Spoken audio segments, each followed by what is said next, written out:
Haleluya. Semangat pagi Bapak Ibu Saudara yang terkasih di dalam Tuhan Yesus Kristus. Kembali lagi kita bertemu di dalam acara Sarapan Pagi, makanan yang sesungguhnya bagi hati. Nah, Bapak Ibu Saudara, pasti Bapak Ibu Saudara di TV mendengar berita tentang korupsi dan suap. Bahkan di zaman sekarang ini banyak berita yang memberitakan tentang korupsi dan suap. Bahkan dalam satu bulan ada beberapa kasus, baik itu tentang korupsi maupun suap. Hal ini menunjukkan bahwa di kehidupan kita sekarang banyak macam godaan yang dapat menggoyahkan iman kita, termasuk korupsi dan suap.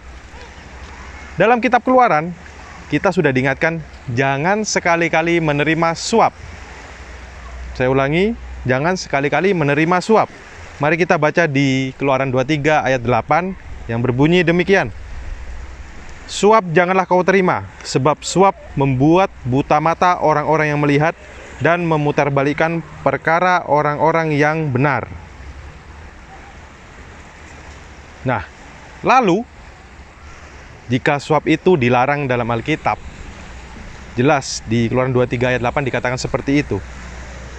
Mengapa masih banyak orang-orang yang masih mempraktikkan suap? Yang pertama, bahwa ada keinginan menjadi kaya dan memperoleh keuntungan yang besar dalam sekejap. Ingin kaya dalam cara yang instan. Keinginan untuk menjadi kaya merupakan hal yang wajar. Tetapi, nah ini caranya memperoleh kekayaan itu. Tetapi jika diperoleh dengan cara yang instan dan dalam sekejap, misal dengan praktek suap, itu sangat tidak dibenarkan atau tidak boleh. Yang kedua, mengapa orang-orang masih ada yang melakukan suap? Kebiasaan atau gaya hidup yang salah disebut budaya suap. Dan bahkan dibenarkan karena sebagai hal yang biasa. Kalau kita tidak melakukan suap itu bukan suatu hal yang tidak biasa.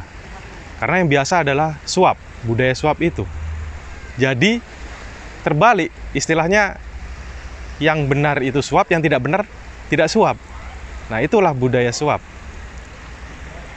Di Mika 3 ayat 11 dikatakan, para kepalanya memutuskan hukum karena suap, dan para imamnya memberi pengajaran karena bayaran. Para nabinya menenung karena uang, padahal mereka bersandar kepada Tuhan dengan berkata, bukankah Tuhan ada di tengah-tengah kita? Tidak akan datang malapetaka menimpa kita. Dan juga dikatakan di Mika 7 ayat 3, tangan mereka sudah cekatan berbuat jahat. Pemuka menuntut, hakim dapat disuap, pembesar memberi putusan sekehendaknya, dan hukum mereka putar balikkan. Bapak Ibu Saudara, ada contoh di Alkitab, tokoh di Alkitab yang mempraktekkan hal ini, hal suap. Contohnya adalah anak Samuel. Mari kita baca di Samuel 8 ayat 1-3. Setelah Samuel menjadi tua, diangkatnyalah anak-anaknya laki-laki menjadi hakim atas orang Israel. Nama anaknya yang sulung ialah Yoel, dan nama anaknya yang kedua ialah Abia. Keduanya menjadi hakim di Berseba. Nah, ini ayat yang ketiga.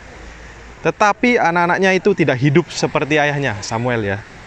Mereka mengejar laba, menerima suap, dan memutarbalikkan keadaan.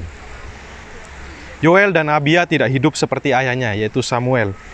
Mereka mengejar laba, menerima suap, dan memutarbalikkan keadilan demi keuntungan pribadi dirinya sendiri. Seperti yang dikatakan di Mika 7 ayat 3 tadi, tangan mereka sudah cekatan berbuat jahat, pemuka menuntut, hakim dapat disuap, pembesar memberi putusan sekehendaknya, dan hukum mereka putar balikkan. Bagian terakhir dalam Mika 7 ayat 3 ini adalah hukum mereka putar balikkan. Seperti yang dilakukan oleh Yoel dan Abia, anak Samuel ini. Dan Paulus juga berkata mengenai hal ini, suap ini, di 1 Timotius 6 ayat 9 sampai 10. Tetapi mereka yang ingin kaya terjatuh ke dalam pencobaan, ke dalam jerat, dan ke dalam berbagai-bagai nafsu yang hampa dan yang mencelakakan, yang menenggelamkan manusia ke dalam keruntuhan dan kebinasaan. Ayat 10, karena akar segala kejahatan ialah cinta uang. Sebab oleh memburu uanglah beberapa orang telah menyimpang dari iman dan menyiksa dirinya dengan berbagai-bagai duka. Di ayat 9 ini, tetapi mereka yang ingin kaya. Mereka yang ingin kaya melakukan perbuatan yang secara instan, bukan berproses, tapi secara instan seperti suap itu sendiri. Nah, kemudian bagaimana kita bisa melawan kegiatan ini, hal ini, suap, korupsi, yang tidak menyenangkan hati Tuhan? Jelas, hal ini tidak menyenangkan hati Tuhan. Jadi supaya kita tidak terjerumus, bagaimana kita harus bertindak seperti apa? Yang pertama, kita harus memiliki prinsip iman. Orang yang hidup dalam Tuhan tidak akan melakukan dan menerima suap, karena ia berkeyakinan bahwa sumber berkatnya adalah Tuhan.